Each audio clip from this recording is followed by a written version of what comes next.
Có bị ô á.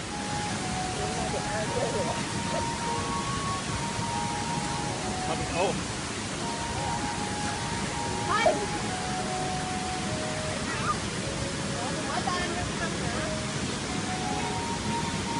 Thấy vậy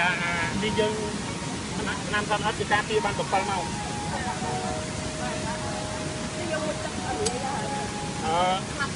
khi dân chặt đàn ngớp dân đi lại mình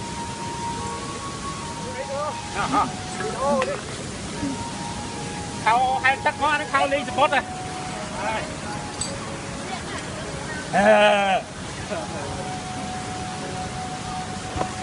mày mong đi nhà nào thọt hàng khổm nhá ơi sau đó hàng khổm một khi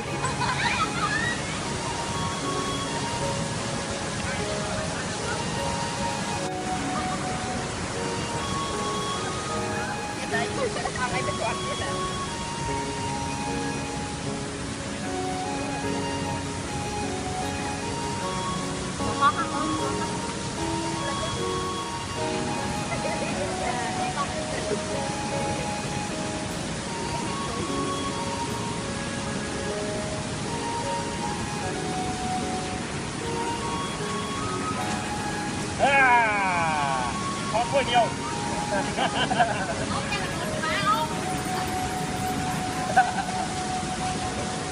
nè mới bóng khốm này bọn anh không mà tận ớt này hả không mà tận ớt này mua dưới cái tôm đất thôi ơi tôm đất này thấy không anh nắp nhàng coi rong trăng vào đây á